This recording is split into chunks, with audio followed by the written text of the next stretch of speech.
During the roll call, please. Mr. Cordray? Here. Mr. Rossi? Here. Mr. Sousa? Here. If you would please rise for the pledge.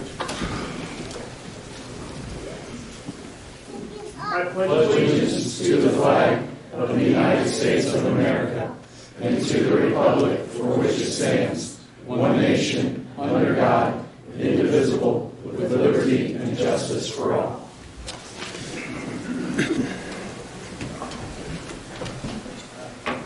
All right.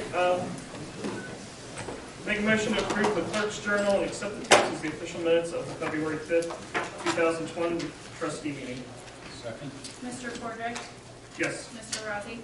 Yes. Mr. Sousa? Yes. All right. Bill before the board tonight. Make a motion to approve the vouchers 1178665349 through 1178665412 and 1178665465 through 1178665468.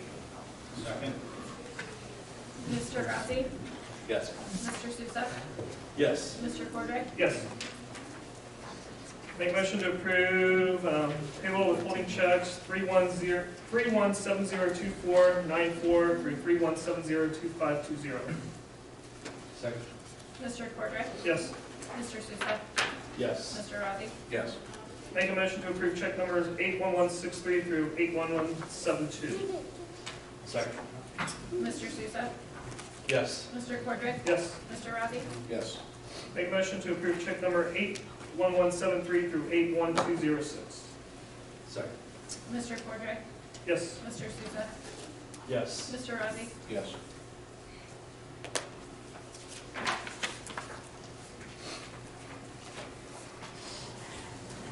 All right. First item we have this evening is a presentation from Major Airstuff with regards to the Drug Task Force report for 2019. Good evening. Thank you for the opportunity to be here again.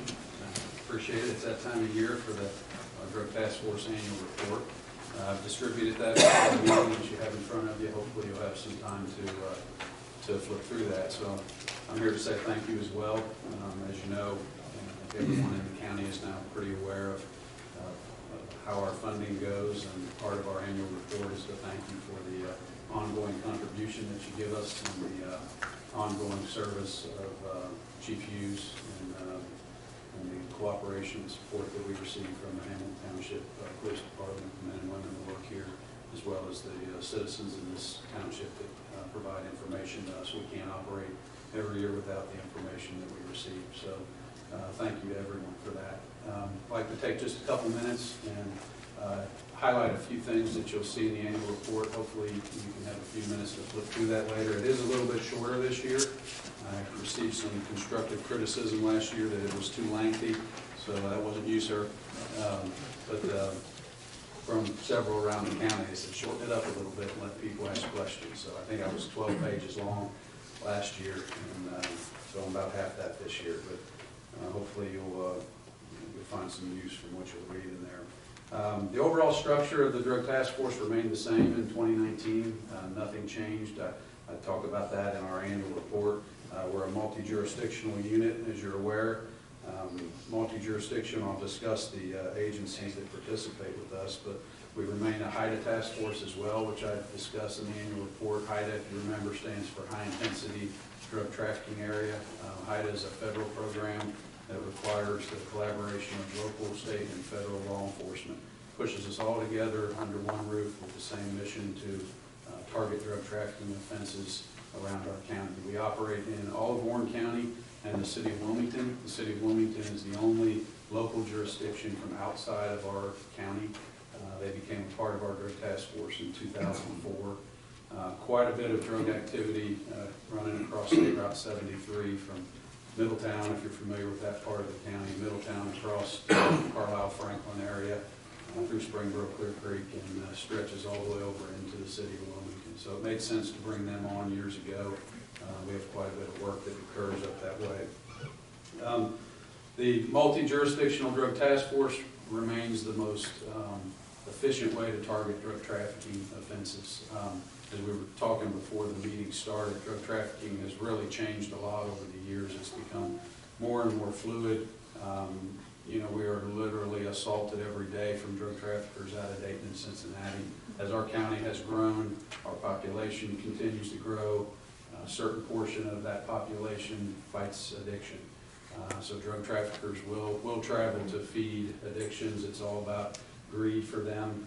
They are in our county all day, every day, and as we spoke just for a few minutes, it's not uncommon for a drug trafficker in a car to come out of Cincinnati and be in 7, 8 different jurisdictions around our county before lunchtime. So it's become a lot more challenging in comparison to the days of we had that one problem house, 123 Main Street, and that's where all your suspicious activity took place. So it's the multi-jurisdictional concept and this blend of our team just makes us more effective than we were prior to the formation of our task force. So force multiplier for all of our agencies.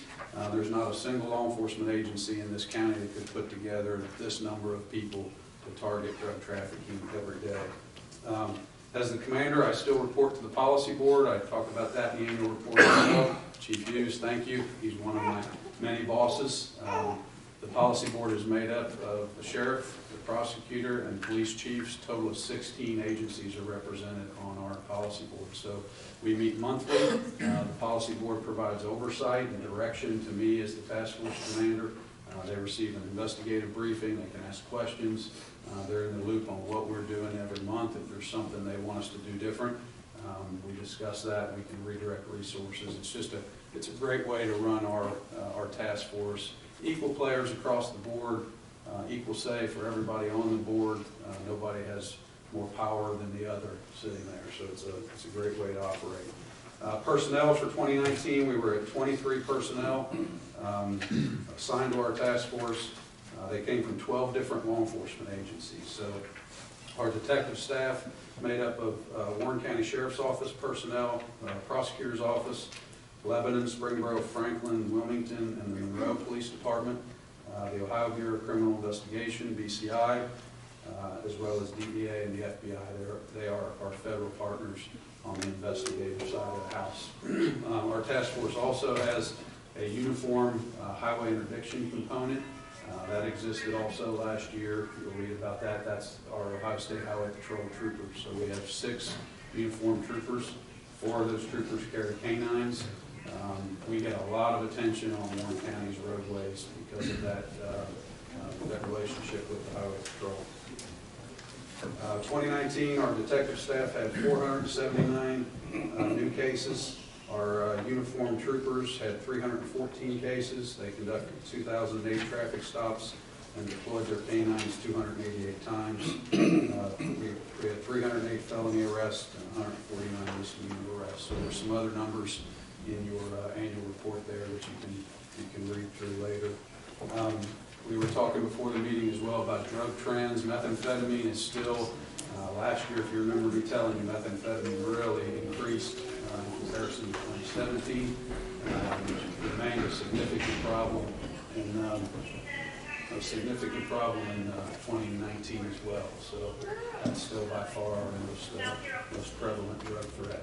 We still deal with heroin, fentanyl, the opioid problem. However, those numbers have remained about the same in comparison to last year. Overdose deaths related to drug overdoses are about the same as 2018 as well. It looks like they're going to be 48 overdose deaths. LSD, we were, unfortunately, we had the highest seizure numbers for LSD in the entire state last year in Warren County. A lot of that was down in the Mason-Deerfield Township area. We had some pretty significant investigations over there. So that trend has not continued into this year.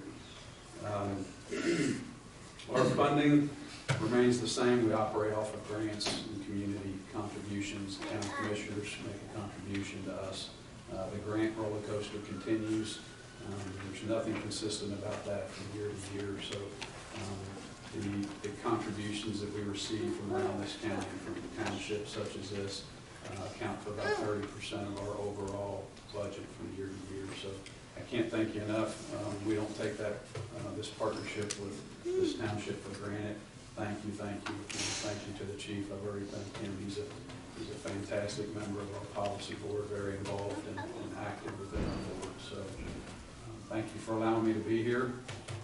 I have some extra copies of the annual report I can set on the back table. There may be some people interested here tonight that might want that, and the chief should have an electronic copy if that's something you want to put on your web page or something. But glad to take questions if you have any. Do you have any specific trends within Hamilton Township that There's nothing different or that stands out in comparison to the rest of the county. We did have some conversation with some of you before it started, but we see meth is prevalent. It's all across the county. There's not a pocket in Hamilton Township that stands out as something different. Now we could have a case that pops up because a lot of our cases are driven by who's providing information this year. We could have a spike in cocaine when I'm here next year to tell you. It just depends on who's talking to us, who's providing information, who's calling us, because unfortunately, the reality is pretty much any drug you can come up with is available.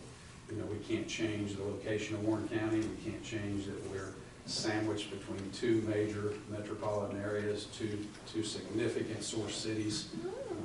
We've got a population that draws them to us, so it's here.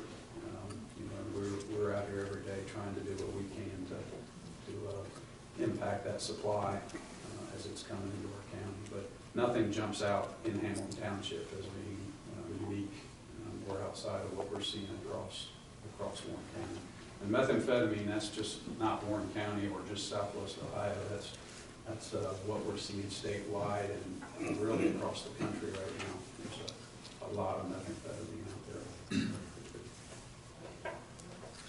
What do you see in the future over the next 3 to 5 years? So far, we're still, the meth trend continues. We don't really see that letting up right now. Now, how long that will go, because, trends, everybody here's seen the trends come and go. They'll last for a few years, and then there'll be something else that takes its place. A lot of things available now on the dark web. There's a lot of things that are coming in, but it's definitely not outpacing the meth problem. Methamphetamine coming out of our Southwest border is so cheap. It's cheaper than it was 15 years ago on the streets of Warren County.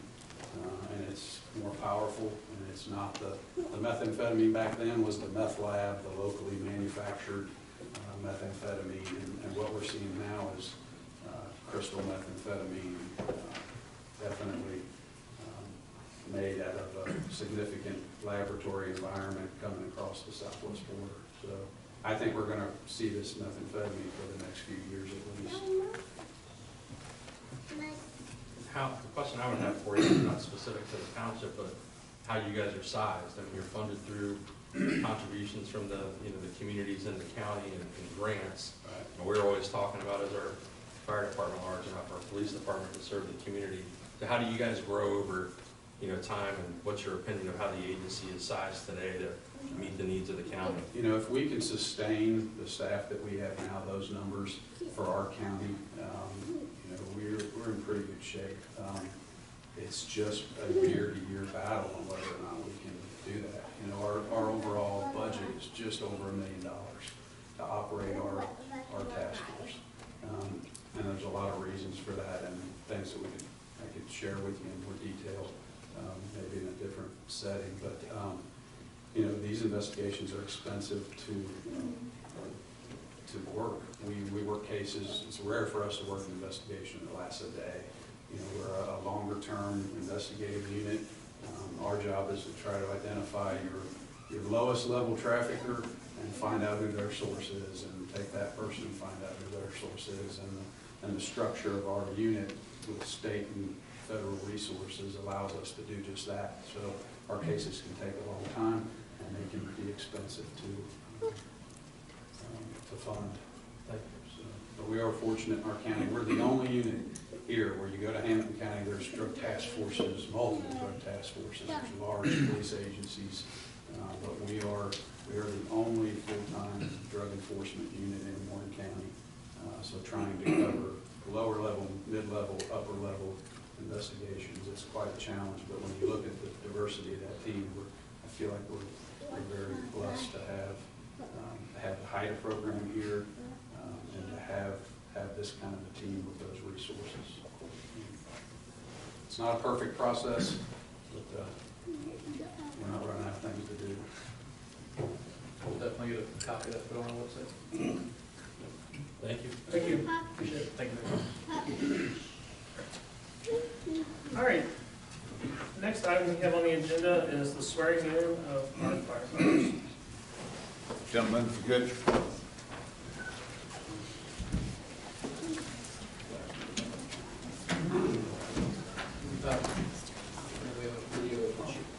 Chief Reese couldn't join us tonight, but he did record a message introducing each of these gentlemen and wishing them well.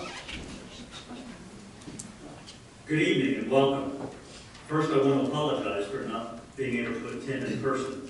And I want to thank all the family, friends, and your personnel for their attendance.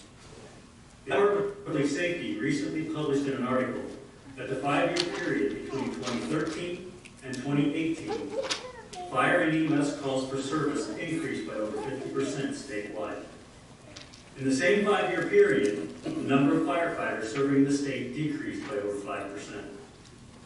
With that being said, being able to add high quality, good people to our team is certainly a moment of great pride for the entire department. Tonight, I would like to introduce the firefighters joining our full-time staff. First is Kyle Hannigan. Kyle has not been with us very long, joining our fire department in May of 2019 as a part-time employee. Kyle comes to us from a family with a long history of firefighting. Kyle is a state-certified paramedic and has already shown his ability to become an integral part of our team. Next is Spencer Bolton. Spencer joined us part-time in September of 2017. He served in our fire tech program and was selected to participate in our EMT to paramedic transition program. He is currently completing the transition and will be the first to do so, showing the benefits of this program for Hamilton Township. Spencer has also received commendations for his exemplary work. Our third firefighter is Jason Brown. Jason joined us part-time in December of 2013. He was one of the first to be chosen for the experimental fire tech program and was highly recommended to attend our EMT to paramedic transition program. We expect Jason to graduate later this summer. Jason has received several commendations for his work and was chosen as our 2017 Firefighter of the Year. Gentlemen, thank you for joining our family and congratulations for taking the oath as a full-time firefighter with Hamilton Township. Good night and Godspeed.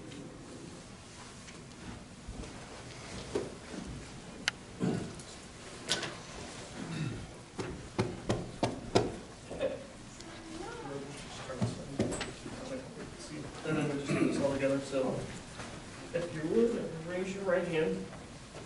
I, and state your name, I, Jason Brown, do solemnly swear do solemnly swear that I will support the Constitution of the United States to support the Constitution of the United States, and the Constitution of the State of Ohio, the Constitution of the State of Ohio, and as I faithfully discharge my duties as a firefighter paramedic, and will faithfully discharge the duties of the firefighter paramedic. I will strive to exemplify the core values I will strive to exemplify the core values of the Hamilton Township Fire Rescue, Warren County, Ohio, of the Hamilton Township Fire Department during my continuance in office. during my continuance in office. Gentlemen, congratulations.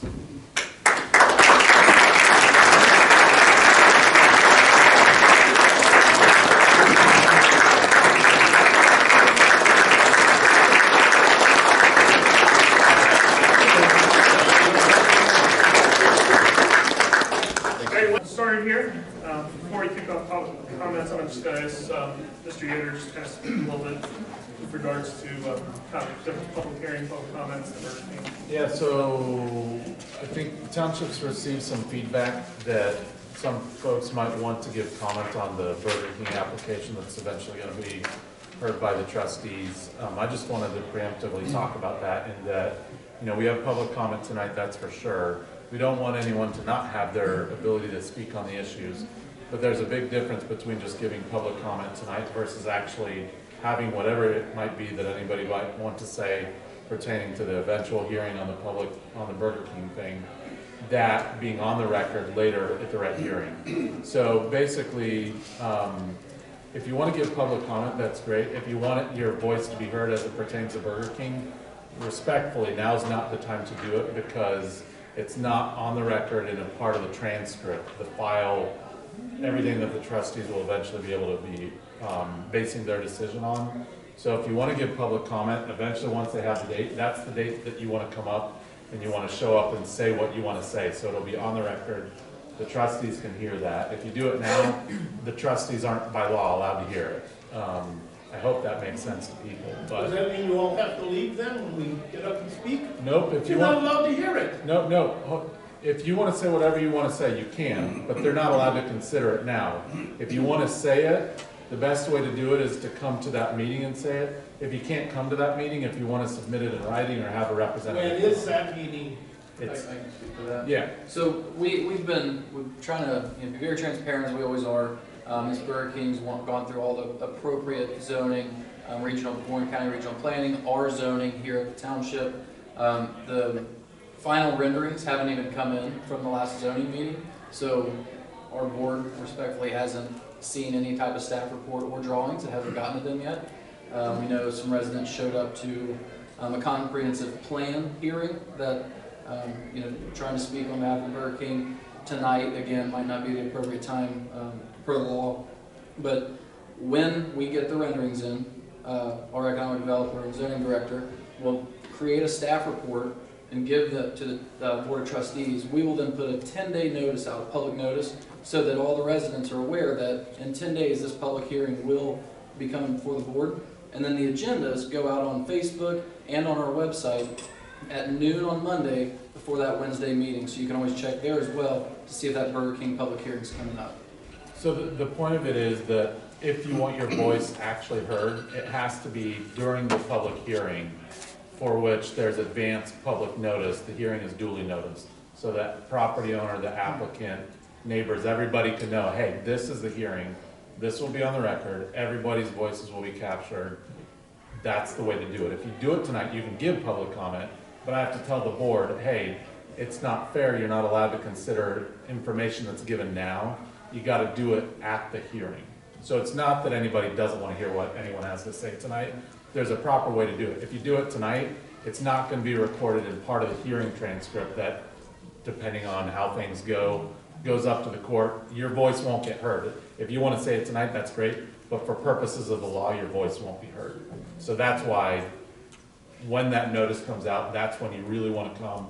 That's when you want to say your piece. And if you can't come then, submit something in writing, send someone else on your behalf. That's the kind of way to do it. And we how know. many times? Sir, if you don't mind coming up to the podium just so that we can get I don't that. want to come up with a bad knee. Oh, okay, I understand. That's I'm fine. sitting right here and I'm sure that everybody can hear me in this place. Okay. Anyways, how many times has Burger King postponed this meeting or whatever you want to call it? There's no postponement. We've never received the final drawing. So when it initially goes out, it goes to Warren County Regional Planning Commission. Once it goes through to stage 2 and 3, it then comes back to our zoning. That was heard, and now it's gone off to them.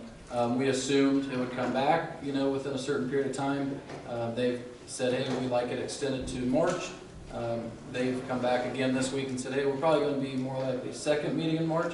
But until we receive those drawings, there's nothing set in stone. And anything you might hear on Facebook or even just rumors out in public, if it doesn't come from our social media or our website or our public notice, unfortunately, we just can't hold that accountable. Understood. Now, how much longer can this go on? Indefinitely, or can they hold this off for a year, 2 years? There's not really a clear answer to that. The technical answer is Ohio Revised Code 519.12 dictates the zoning hearing schedule for it, but there can be some give for how long it could take.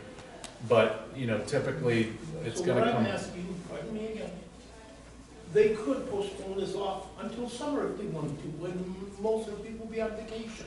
Am I correct? Theoretically, Okay, you yes. don't- that's fine, that's all, it's the only answer I need. Yeah. Thank you. Are there other, again, neither I nor do I think anyone up at this dais has any desire to not hear what anybody wants to say. In fact, it's the opposite. You guys just need to have it on the record at the right hearing. That's all we're trying to convey. The importance of showing up that day matters. Can we make a comment here? Yeah, of course. So, and the comment I would make to your question about the timing, I don't think it's anyone's perception that anyone's trying to be coy in a timing or a delay. It's more that they're trying to work through the request of the zoning parties and the parties involved to meet and, satisfy concerns of residents. If they were asked just in a meeting in January to go back and make some changes, to do some additional things, and they're working through those steps and want to complete that thoroughly before submitting that information to bring it forward to lead to the notice to have the hearing. I don't think anyone believes that it's any kind of strategic play to delay this for it to die down or something like that, that people I would. wasn't hitting towards that. Okay, I just wanted to throw that out. If you knew a date, or if there was a target date beyond that, they gotta resubmit everything all over again. Thank you. Sure. I have a question. Do we know, yes or no, whether or not the land has actually been sold to Burger King? I don't know that information, nor do I know that's really not the information that the township would customarily get. Typically, it would be, you'll have an application, and then the property owner has to say, yeah, I'm the applicant, or this guy that's submitting it is my agent. For the most part, that's as far down the path as the township gets involved. They don't typically get copies of purchase agreements, things of that nature. We just kind of review an application and make sure that the property owner has said, yeah, it's okay to file that for my property. But when any property transfers or not, typically is outside the purview of the township. Thank you. I'll comment. I work in banking by day, business banking specifically, involved in a lot of commercial or business real estate. It would be public record. You could check the county to see who the current property owner is. Speculating, I don't think a business would make the financial risk of acquiring the piece of real estate before they had certainty that they were going to be able to move forward and develop said property. Just purely speculative.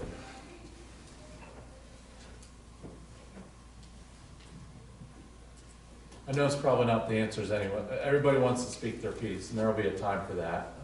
I know it's probably not the answer you want to hear now, but. And if I may add just one more thing, all of our business cards are on the back, and feel free to call us at any time. Again, if you want to call me, I can relay those messages, and your representatives are always there to hear you.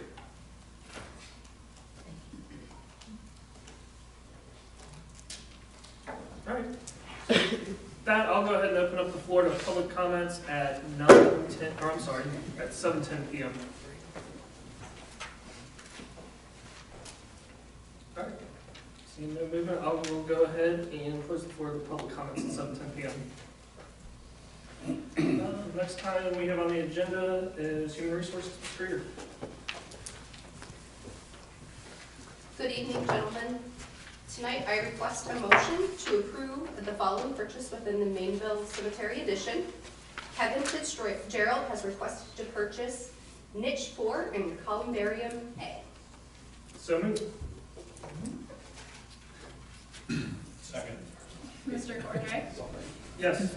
Mr. Rossi? Yes. Mr. Sousa? Yes. Thank you, gentlemen. You can tell by that smile, that's the first one. So return. All of us.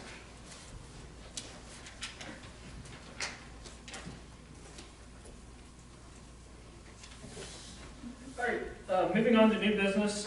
First item we're going to consider is actually not on the agenda. It was asked to be added last minute, and it's going to be a motion, consideration of motion to enter into an MOU for public works. And I'm going to have Mr. Hickey bring that before the board.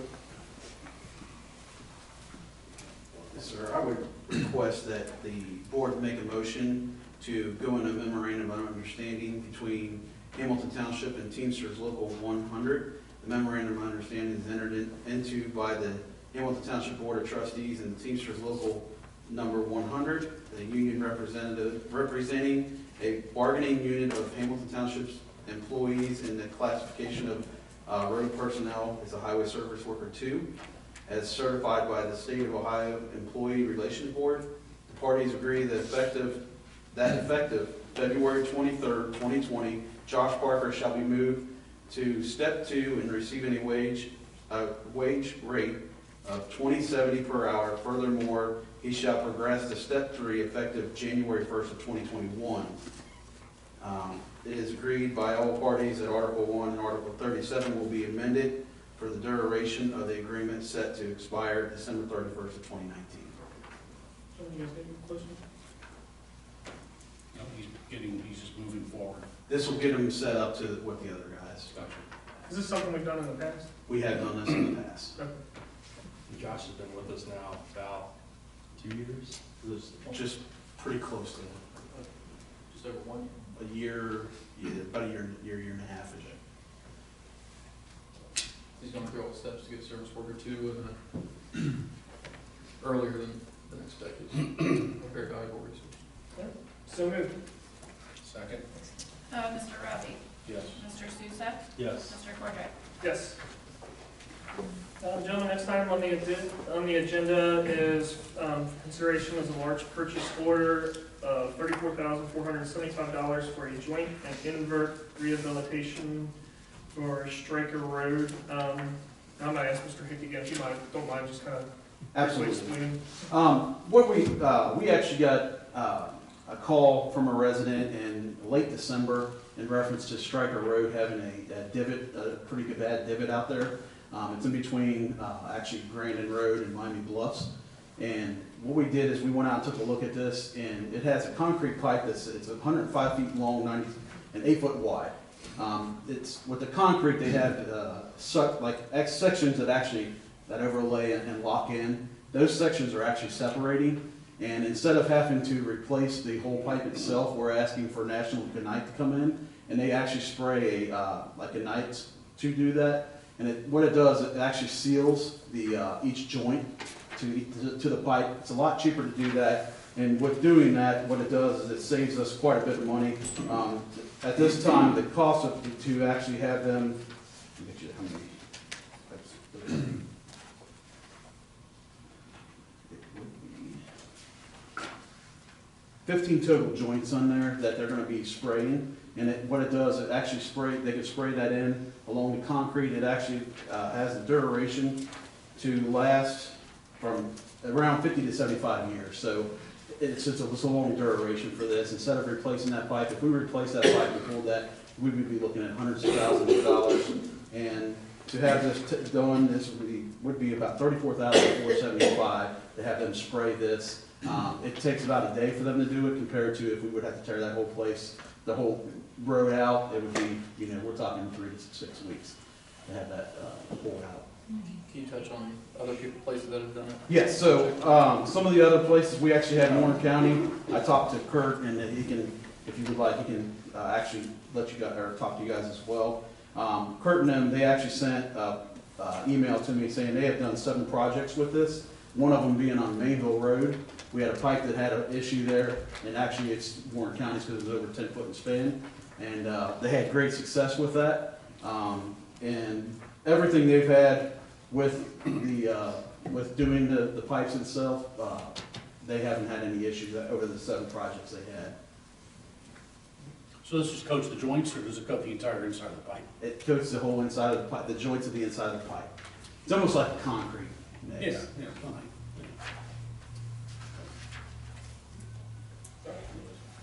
I'll make a motion to approve the large purchase order of $34,475 for a joint and invert rehabilitation for Stryker Road. Second? Mr. Susak? Yes. Mr. Cordray? Yes. Mr. Rafi? Yes. All right, next item on the agenda is, for consideration, is enter into a contract with Spectrum Business Program for a telephone, internet, and cable services. This is going to allow the township to enter into a contract with Spectrum Business for all township facilities, SIP contract for fence services, and cable contract for cable services in the new Fire Station 76. These contracts will increase service capability while cutting our monthly costs. Currently, we pay $3,633.63 per month for these services under the current contract. After these negotiations, we will pay $1,749 per month for the same services with better capabilities. And the budget impact is going to be about $1,749 per month plus our installation cost between all 4 of our departments. Saving about $1,900. Yes, $1,884.03. Faster internet, which is what everybody wants. Yes, this actually upgrades our endpoints, like Station 77, and our maintenance from 20 megs to 100 megs. And actually our main would be 200 megs that we have here in the administration building. So we'll be getting, I guess, new equipment with that. Well, what it does, they just boost it's not really new equipment, it just, they raise the rate, megs per second. They have it filtered. And the term, we have options to take it up to 5, or it's an initial 5-year term. Is this pricing? This proposed 5-year term, the phone SIP will be a 3-year option. This falls under a state contract, which is cheaper than what we was getting before. That's how we got to deal with this. That, I'll make a motion to enter into a contract with Spectrum Business Programs for the telephone, internet, and cable services. Second? Mr. Cordray? Yes. Mr. Razzi? Yes. Mr. Souza? Yes. All right, next item on the agenda is Resolution 20-0219, a resolution authorizing an advance from the general fund to the lighting district fund. This just allows us to collect money into the general fund to be transferred into the lighting district fund for the lighting district. It's money in, money out. No budget impact. No budget impact yet. All right, I'll make a motion to approve Resolution 20-0219. Second? Mr. Razzi? Yes. Mr. Souza? Yes. Mr. Cordray? Yes. All right, next item on the agenda is, calls under the fiscal officer section. First item is the 2019 financial statement review. Sorry. Okay, I'll just do kind of a highlight of the financial statements. I can go as in-depth or as high level as you want. So I'm just going to go into it. Our general receipts and primary property taxes and local taxes. Our receipts were $8,925,722, which is about 85%. That's because we get other revenues as well. Township had $12,612,000 in disbursements, and the net decrease was $2.1 million, which was related to the firehouse. You'll see that decrease on page 11 over the total budget from $13.3 million in 2018 to $11.1 million in 2019. That was because that $2 million came off the firehouse. I can go as in-depth as you guys want. Breaking down, that was the total budget for everything added together, going into each of the 4 major departments. The general fund total fund balance by the end of 2019 was $1.9 million. Police fund was $2.1 million. Fire and EMS fund was $4 million. Road and bridge fund was $1.2 million. And those were total fund balances. To break that down, and if you'll remember, towards the end of the year, we had a lot of public comments about we're spending out of reserves. And we kept saying, no, we're budgeted into reserves. The actual numbers will be reflected on the financial statements. That's what this is, and this is unaudited. So when the audit comes in the next couple of months, this is the document that they'll audit. So these are unaudited findings, but they are through Hearst Kelly. So we're, if it's perfect audit, we're pretty confident in their numbers. However, this is unaudited. So the actual findings at the end were as follows. The general fund saved or rolled in $248,256 into the unencumbered. The police department saved $122,238 into the unencumbered. The fire and EMS fund spent $211,576 out of the unencumbered. About 600 of that was your additional payments, and then the rest were large POs when you guys did the locker purchase and all that stuff. And then the fire station capital 76 project, we spent exactly $2,276,40 and depleted that fund, that whole fund was created as a savings account for the fire station, so that's why that was there. And then the road and bridge saved or rolled into $398,391 into the unencumbered. So those were our savings, leading you to page 12, which was the total fund balances that I just read off. I can dive into any questions, go further, however you want. This document is online, so it's definitely for public review, but I'll take any questions and. Yeah, I do. I do have a few after getting a chance to review the document this week. On page 6, with regards to the grant entitlements, not restricted, does this reflect an increase of about $80,000 in grant funding from 2018-2019, or where did that difference come from? Yeah, so operating grants and contributions, they went from 292 in 2018 to 378 in 2019. Much we love that much more grant funding. That was largely, and if you go to page, I believe it's 11. If you go to page 11, right in the center, that operating grants and contribution line breaks down. And if there's multiple lines, but if you go under public works, that's $306,000. That largely came from the new gas tax. So that gas tax brought in $226,000, and also under that public works, you have motor vehicle license tax for $39,000, permissive $34,000. These are all program specific money for the roads, and so that's why you saw the big increase. Largely was because that gas tax hit you. Right. Okay, and then also notice page 11. This language just kind of caught my eye there at the bottom where it said although all statutory requirements for deposit of money have been followed, non-compliance with federal requirements are potentially subject the township to a successful claim by the FDIC. What page you said? I think it's page 19. I was just wondering as far as language is that. Potential liability? Yeah. Yeah, that's because we do have investments. We have about $3 million invested with Red Tree Investment Firm. And so this is pretty much standard legal language, correct me if I'm wrong, that says if you guys do get FDIC penalties, it's not on Hearst Kelly. You have that liability, so you have investments. I'll say that Red Tree Investment only does municipal and township investments. So they're very safe, and as you heard in the retreat, which I'll go over during administrative comments, our investments are very conservative for that reason. And they specifically spoke to, they brokered, a lot of that's in CDs, brokered with multiple lenders, not to exceed our balance with one, right? So we wouldn't create an FDIC risk. Yep, and we have an average maturity of 2.5 years, so we never tie up money long term. That's 6 months to 2.5 years. Yeah. And then another language question, I guess. Page 34, it noted that, so the first sentence basically says the township is a defendant in several lawsuits. Can you kind of speak to that? 34? Yeah, page 30. Yes, page 30. Township, yeah. This township is defendant in several lawsuits. We were at one point, and that was more in 2018. So in 2019, that hasn't been the case. So we actually called, and they removed that language. So that has been removed. So the one the auditor gets, that language will be removed.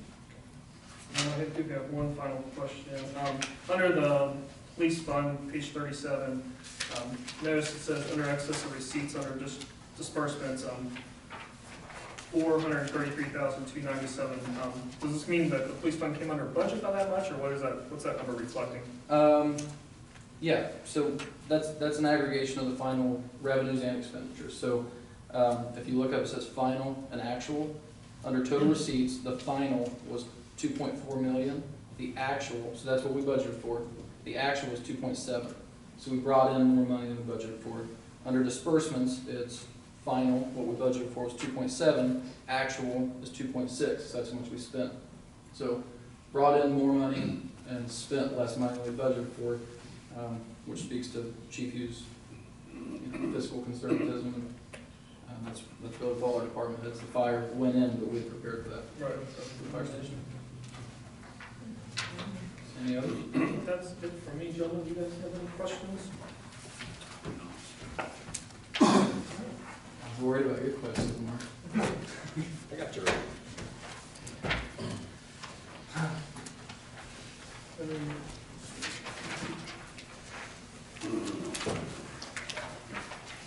Should you go ahead and speak to the fiscal report? Yep, you have the fiscal report in front of you.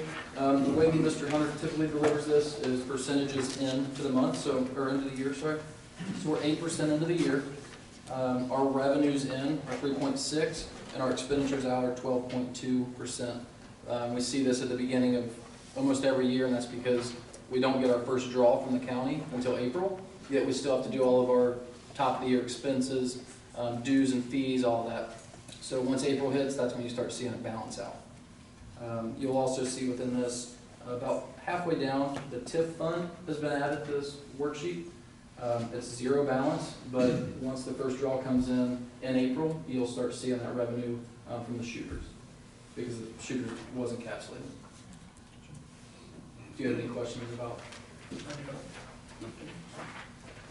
All right. With that, we will go ahead and move on to the Commissioner's report. All right. First, I want to highlight Chief Reese was recently appointed to the Ohio Fire Chiefs Association Legislative Committee. It's a big honor. He is able to kind of influence and give his opinion and the opinion of fire chiefs for state legislation. So we definitely want to highlight that, and that's not something that just gets handed out easily. So definitely want to highlight Chief Reese for that. The Easter egg hunt, we've started planning for that. So any volunteers, we put a volunteer sign-up sheet on the back table. We put it out on Facebook, and we put it out on our website. On the website, it's under events. You can click that tab, and it's under news as well. You can click that tab. So I think we have 5 sign-ups so far. So we'll keep those out on the back table as well. We put it on social media yesterday, and I know Mr. Oder's here today. We've been working since August of 2018 to get a section from Stubbs Mill to Zor in honor of Mr. Oder's parents, Lester and Mary Oder. And the process has been a very state process. It's been a long, grueling one. We even went back and said, instead of going through all this, what if we memorialize Zor, since that borders the property? And he came back and said, no, this piece is really important to us. And as the Oders are very important to us, we've been working on it ever since. Yesterday was the committee meeting for the Transportation and Security Committee at the State House.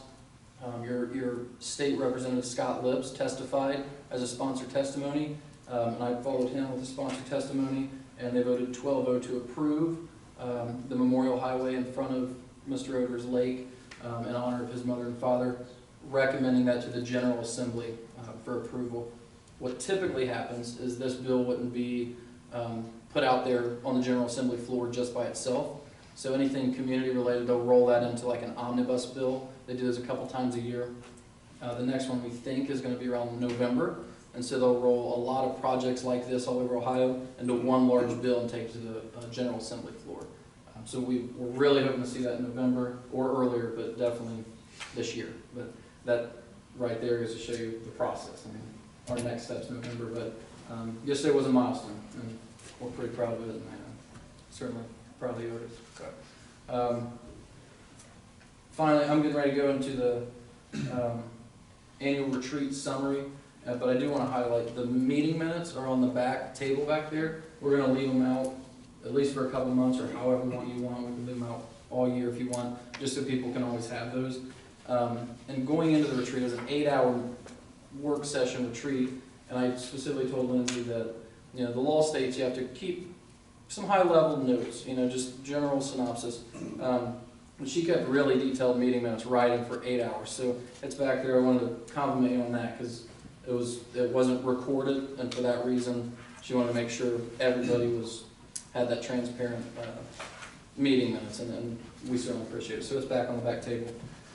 And with that, I can jump right into it.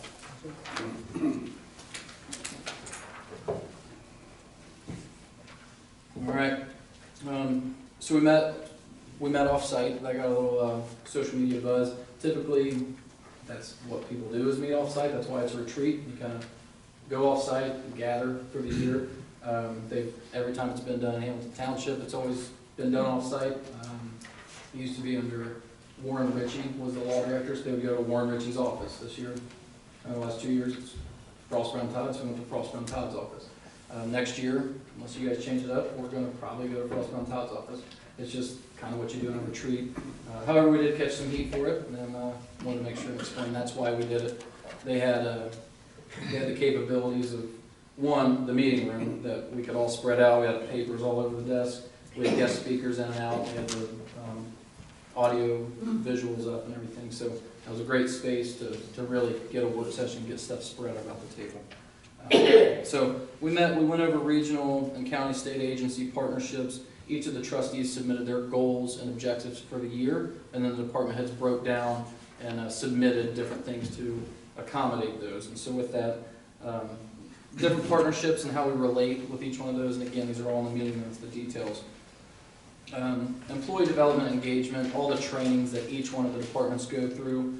We benchmarked the major comparables with surrounding communities from population, budget, total employment, growth, things of that nature to see where we really were, reviewed the organizational chart, updated it to, or didn't update it by action, but kind of showed where we are versus where we were, and we might be proposing a new org chart, such as our fire lieutenants aren't reflected on our current org chart. So those kind of things. Did an extensive financial overview, which we just kind of went through a little bit. The debt schedule on this building here, which is for the administration and police department, the fire station 76 going in, and the roundabout, which we still owe on. So we went through all those debt payments. Mark Hurst of Hurst Kelly came in. That's who did the financial statements. He came in and explained exactly how he gets to that point doing all those and why we're on our 5th perfect audit and what all they go through. Following that was Jennifer Trowbridge, who's our investment agent of Red Tree Investment, and did a full overview. With that, some highlights. The total portfolio of our investments are $3 million. Our average yield is 1.92% increase, and our weighted average is 2.5 years for maturity, so we don't tie up our money. Following that, Mr. Kramer went into a very nice economic development overview into the Little Miami Park, or Little Miami Industrial Park, where the old Sumco property used to be. Went through all our community partners there that we were working with Warren County and Duke Energy. Went through all of our natural gas, electric, all of our infrastructure there, water and sewer. That site sits on so much infrastructure. We want to make sure and bring in the proper company or development for that. We don't want it to, sit something that's just going to be topical or anything like that. We want to make sure and utilize that infrastructure there, and he highlighted that well. Discussed a little Miami gig, local incentives that the board has put in place to offer developers, to incentivize them to come in. We went through our county and assisted programs, our market leakage, which is an inflow-outflow analysis of how many people live here but work outside, how many people live outside and work in here, and how can we balance that with different developments. We went into the Hoptown plan, right on the corner of 22 and 3 and 48, up through there on the corner, and kind of did an overview of what that TIF looks like, different developments up there. Again, the incentives and the new initiatives. So since Mr. Kramer's been here, he started a business retention and expansion program. He's launching an economic development website, community connection through different media sources to come into different ribbon cuttings and things, and potential JEDs and other tips, anything in the future, just kind of explain how that would work, not that we have any in the plans. Next was the police department. Chief Hughes went through his vehicle fleet, and we discussed different options coming up with that. Roster changes, his evidence room, as we pride ourselves in our perfect audits of finances, they have perfect audits of the evidence room, and again, that's very difficult, and they're on their 3rd perfect evidence room audit. Moving the firing range from its current location in Mounts Park, the Citizens Police Academy update, and just his general policies and procedures and how they use Lexipol compared to other policies and procedures. Next was Chief Reese. He went through the 2015 fire study, which was done back in 2015, kind of explaining what they thought should be here in the township. But with our growth, Chief Reese kind of debunked that entire study and hopefully put that to rest. I went through each of his vehicle, from his medic units, fire trucks, and others. We have brush trucks, boats, we have all kinds of stuff. So we went through each one of those and a 2 to 5 year projection on what needs replaced and things of that nature. He also went through a very extensive update on Fire Station 76 next door, and his full-time and part-time staffing, and how that's been kind of an issue industry-wide. He went yearly comparisons from runs on fire runs, EMS runs, and of course both of those are up. Largely our EMS runs are up. And again, a lot of information, but it's all in the meeting minutes for the details of these. Colin O'Brien from Turner Construction came in and kind of filled in the gaps of that presentation on Fire Station 76 with the brick and mortar part of it and down to the shades. So he went into all the details there. Next was Mr. Hickey, went through a Public Works, and he went through all of his vehicle and equipment plans. The road assessment, which is coming up this year, that was a large capital project and went into depth on that. The road ratings, which is how each one of your roads gets resurfaced and why the order is that it is, he went through that. The Baxter Road Bridge project, the Overbrook Bridge project, and the State Route 22 and 3 and 48 bridge construction projects that will be coming up. He then broke down each park and what we've done in the park and what we're doing upcoming in the park.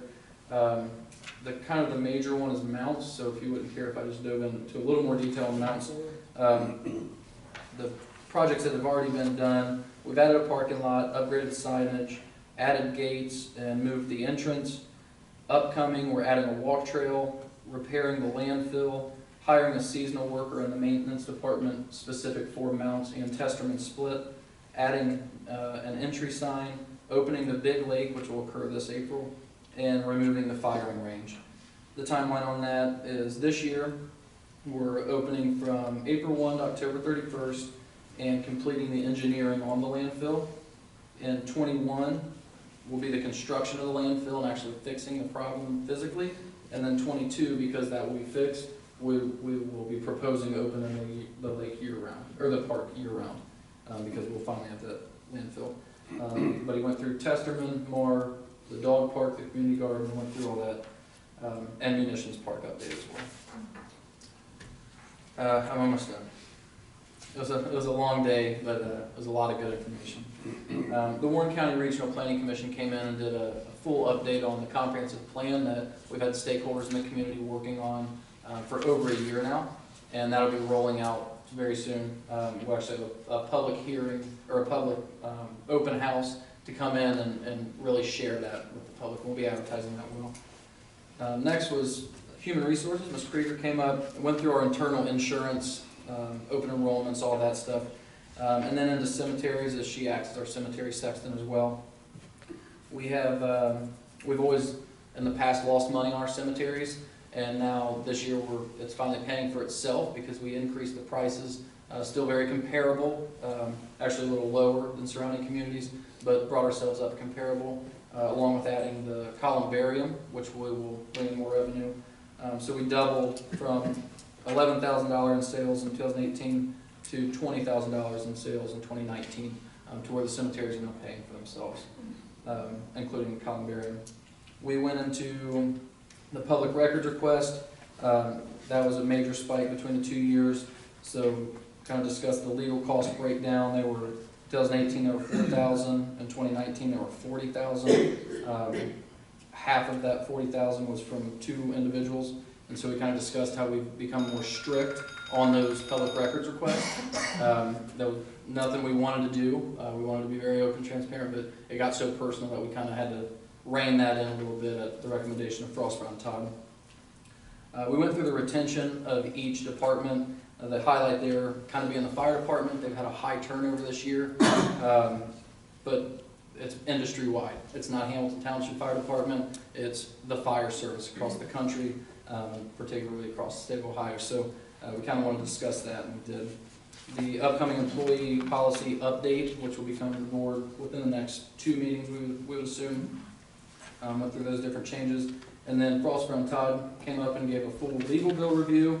How can we drop those legal bills a little bit? Again, public records request was the biggest takeaway from that, and we've kind of balanced that. We were in the teens and 20s of thousands of dollars per month with a goal of $8,500 a month.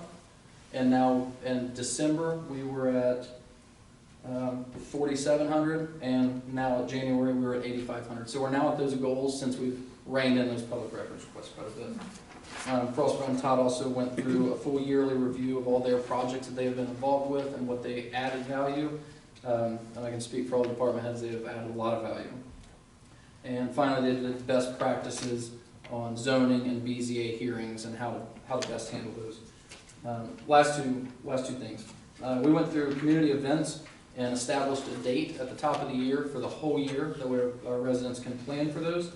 And the board wanted us to, we were very heavily reliant on volunteers, and we still need those volunteers, but we need to be organizing and hosting the events as the township. So we brought that in, and we'll be organizing the events with the help of volunteers. Again, the volunteer sign-up sheets at the back of the room. We put it out on Facebook, put it on our website. Looked into the community newsletter and the advisory committee. Kind of the big takeaway there, we're looking at contracting with a third party for the newsletter, and that's kind of currently happening with us reaching out.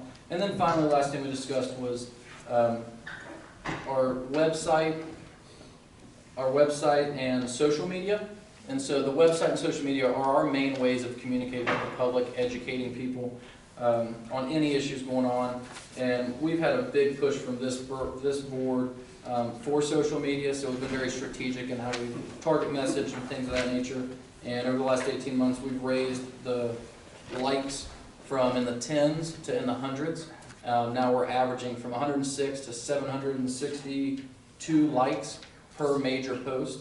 And as silly as that sounds, because it's just, who cares how many people like it, is when we really need to get information out. And a good example was the water main break here on 48. When that occurred, we were pushing information hard and fast as it updated. Candace called me, I was getting out on social media. And we had 23,000 engagements on that post. And that's why social media is so important, is because we're getting that information out to the residents quick, real time, without having to wait for a quarterly newsletter. So all the department heads, Lindsay, everybody's been doing a really good job with social media and keeping the website up to date for transparency. That was a high level view. The details are all in the meeting minutes, but it was a long day. It was an 8-hour day. I mean, even lunch we were working, and I think it was very valuable. And I know the staff put in a lot of work to make it happen, but I hope you guys found value. I hope the residents understand why we did it. It was a long day, but we think it'll really benefit you.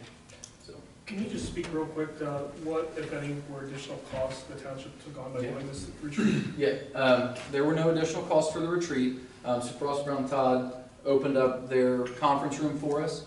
There was actually a lot of lead-up work from Frost Brown Todd. They didn't charge us for that either. And Mr. Yoder sat in for the full 8 hours as part of our team and didn't charge us for those full 8 hours. Charged us only for the one time he presented, and that was it. So I mean, this was an extremely valuable day at no expense to taxpayers. And no overtime, no EAT. I mean, nothing was accrued. Have at it. We rarely get applause.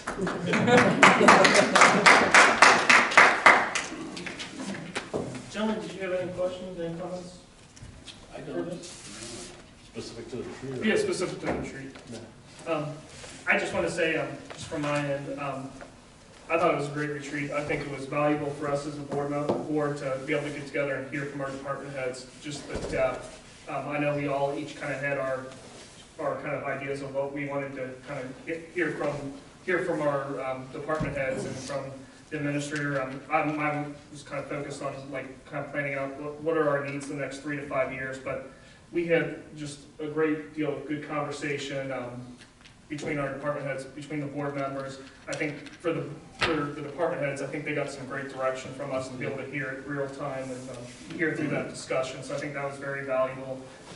Definitely with regards to just our investment and being able to dive in deeply with regards to our relationship with Red Tree. I think that was definitely of value. And I think, once again, and I've said this probably, and I'll say it publicly, is that I think it shows the value of the relationship we have with Ross, Brown, and Todd, with Mr. Yoder. I think as a board, I know I have, and I think all the department heads would agree, and I would imagine you gentlemen as well, is that I think we've seen real value with having Ross, Brown, and Todd as representing us, and that's been a great step for the township. And also, too, I just want to thank the staff, again, publicly, just for what you guys did to put together the retreat. It was much more than the 8 hours that we were there.